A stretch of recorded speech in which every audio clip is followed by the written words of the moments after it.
popular, mucha desolación, mucha destrucción, mucha miseria. Eso no es gratuito. No es cierto que, como se pensaba en alguna época, que cuanto más dramática, más dura la pobreza y la represión, más rebeldía. No, hemos aprendido que a mayor pobreza, a más indignidad en la vida cotidiana, lo que hay es una sensación de desolación espantosa y una fragmentación social que parece irreversible. En cambio, cuando, y esto lo saben mucho mejor, por supuesto, los que menos tienen, cuando vuelven a tejer de a poco el telar de la vida, la tela y ese telar se va desplegando cada vez más, y van creciendo de nuevo las demandas, y va apareciendo el que no estaba, y se va produciendo de nuevo un nacimiento. En la Argentina estamos en el interior de una sociedad que quiere volver a recuperarse. Y en este sentido, ahí está la extraordinaria prepotencia de la voluntad de Néstor. Porque no estaba escrito esto.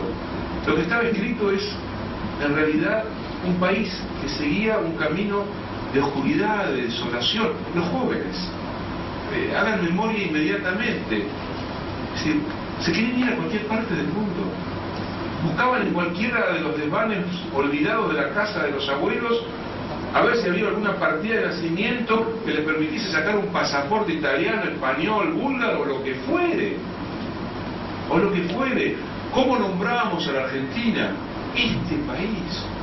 Como extraño, tierra extraña. Bueno, hay algo que se ha recuperado. Y eso es metabolización de vida social, de vida cultural, de lenguaje. América Latina,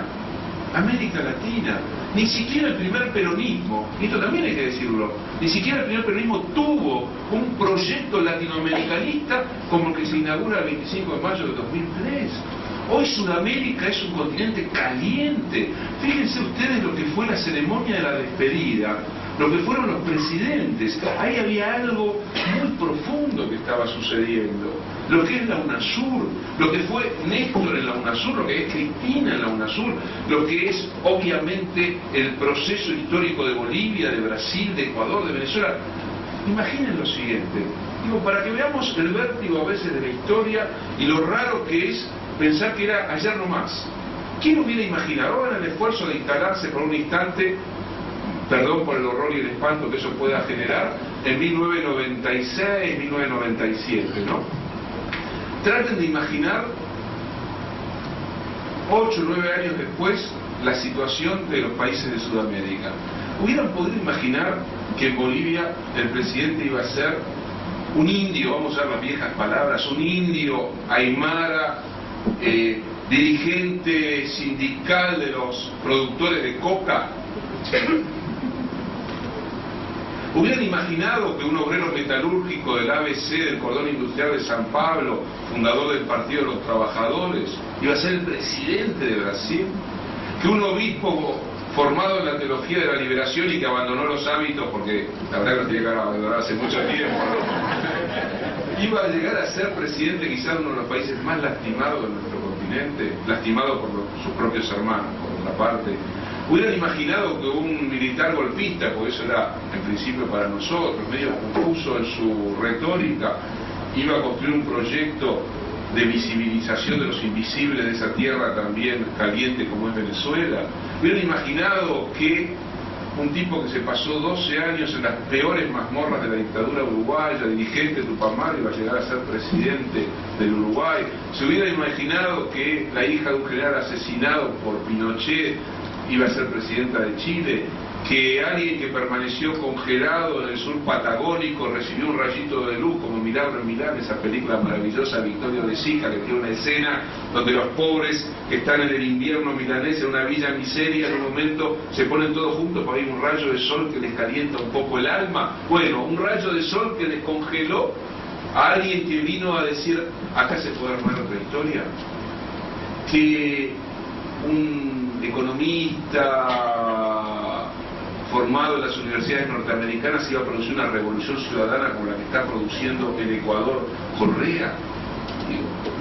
Ni el mejor artista de la ficción y de la imaginación en la Latinoamérica de los Menem, de los Collor de Mello, de los Fujimori, etcétera, etcétera, etcétera, degradada, envilecida, dominada por la economía de mercado, hubiera imaginado que hoy América Latina es el continente que se para contra la política neoliberal en el mundo, que es el lugar del anacronismo, de lo imposible, de la locura.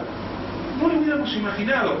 A ver, siempre cada uno de nosotros, ¿no? Me parece que en esta sala se compartirá este sentimiento, el amor es como el núcleo básico, el amor, y yo diría también el malestar, el amor hacia el lugar donde uno nació, el amor hacia la Argentina y personalmente la sensación, la alegría inmensa de haber nacido en este continente, inmensa de vivir en esta América Latina, y la indignación ante la injusticia.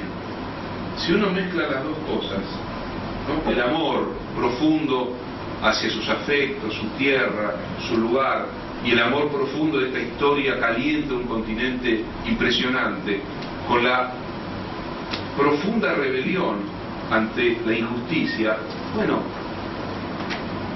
lo que podía hacer en tiempos de indigencia era al menos saber que no colaboraba con la infamia.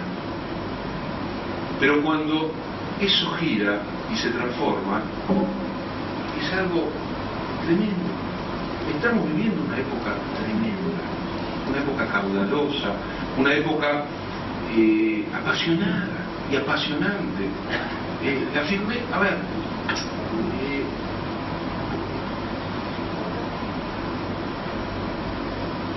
Néstor Kirchner se muere de alguna manera sabiendo su propia muerte. Es decir, es como aquellos viejos poetas románticos del principio del siglo XIX que pasaron por la vida como un huracán y la gastaron a fondo. Néstor Kirchner sabía que su tiempo no era muy largo y que tenía que apurarse, sabía que tenía un cuerpo frágil y débil, que tenía que apurarse, pero era también un huracán el tipo. Estaba en todos lados al mismo tiempo. Podía estar en 5 reuniones y llamando 10 veces a distintos lugares, pero porque sentía que había algo que lo estuvo esperando y que había que hacerlo, que era un tiempo único en la Argentina, que era un tiempo de recuperación, de reparación, de apuesta, de sueño, y porque también había un mandato. Digo, pobre de aquel infeliz que no sienta que en su vida no hay alguna deuda. Somos todos deudores profundos, y si podemos pagar la deuda, pero pagarla de único modo como se puede pagar una deuda, porque el que nos ha dejado la deuda no quiere que se la paguemos, lo que quiere es que sigamos en un camino, lo que quiere es que seamos capaces de, bajo nuestras condiciones, nuestro lenguaje, nuestra experiencia, seguir un eslabonamiento. Y Néstor tenía deudas, deudas con su pasado, con su memoria, su biografía, sus amigos, su historia. Y tenía deudas con los pobres. Y tenía deudas con una Argentina que estaba desamparada. Y nosotros seguimos teniendo deudas profundas, necesarias. Ahí hay algo. Y hay, por lo tanto, una vitalidad, una energía. La energía se gasta. Claro, ¿por qué uno dice, puta, ¿por qué no se tomó 3 o 4 meses? ¿No? ¿Por qué al día siguiente de haber salido del sanatorio, por qué fue al acto de Luna Park? A ver, los hombres excepcionales son excepcionales. Y no hay nada más miserable y canalla que escuchar a inmundicias periodísticas hablando de las patologías de, ¿no? Digo, privilegiado, absolutamente privilegiado aquel que es despedido como fue despedido Néstor Kirchner por su pueblo. Privilegiado, no existe más eso. Eso no existía más. en esta historia contemporánea, en esta historia de shopping center, de medios de comunicación, de fluidez, de banalidad. No existía más esa intensidad, esa energía, esa electricidad, esa transformación de los jóvenes. No existía más. Estamos en una especie de milagro. Y disculpen que se lo diga así, estamos en una especie de milagro que implica muchas cosas. Para que el milagro no sea solo milagro, es lo que se está haciendo, lo que se está construyendo, con mil dificultades, con situaciones que no pueden ser. No puede pasar lo de Formosa, no puede pasar lo de Mariano Ferreira, no puede pasar. Pero esto es parte también de esta historia argentina, es parte de esta pasión argentina también. Es un momento, insisto con esto, es un momento que uno lo siente en las vísceras. Cuando uno siente algo en las vísceras es porque cosas muy intensas le están pasando. Y si Néstor tocó a los jóvenes es porque no les dijo, yo les voy a enseñar lo que ustedes tienen que hacer. Les dijo, hagan, pero hagan, no transgredan, no con esa lengua que él tenía que mezclaba las palabras, ¿no? Y decía, sean políticamente incorrectos. A ver, el modo como se expresa el poder en la Argentina, el poder, digo, el poder de los amigos, es muy raro. Es decir, Néstor Kirchner podría estar en esta reunión sin ningún problema, si estuviese vivo, sin ningún problema. Él vino a reuniones de carta abierta avisando 5 minutos antes y con un par de amigos. El expresidente, el esposo de la presidenta, el tipo del poder en la Argentina, a sentarse entre la gente y a esperar que terminara uno de los que participaba de la asamblea. Digo, y muchos de sus ministros son también así. Digo, tipos como Carlos Tomado, Mirta Garrero, Jorge Tayana. No, digo, son tipos del común. Esto es algo también extraordinario. Está pasando algo muy poderoso. Abrió las puertas. El despacho, la antesala del despacho de Kirchner durante su presidencia era un lugar de peregrinación de, qué sé yo, un empresario de una multinacional y de un pibe de la calle. Se sentaban uno al lado del otro porque les había dado cita a los dos juntos, Néstor Kirchner, y en muchos casos atendía primero al pibe de la calle y al otro que ya no lo atendía y se iba. Bueno, esto es algo no menor. No son cosas que tienen que ver con la vida, la historia. Entonces, a ver, este es un personaje raro. No es que fue ni un héroe, era un tipo que tuvo sus zonas opacas, que atravesó la historia argentina, la atravesó como pudo en determinados momentos, ¿no? Cuidado de aquellos que se ponen delante diciendo la virtud, cuidado con eso, ¿no? Max Weber, un viejo gran sociólogo, decía que aquellos que pensaban que la política tenía que ver con la santidad, que mejor se retirasen en un monasterio, ¿no?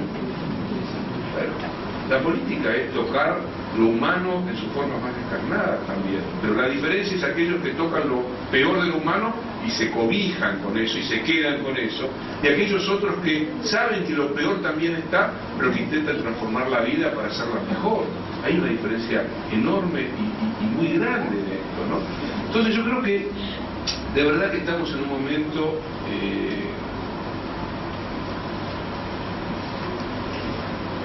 fácil y difícil al mismo tiempo. Fácil y difícil. Fácil, porque antes estábamos mucho peor. Infinitamente peor.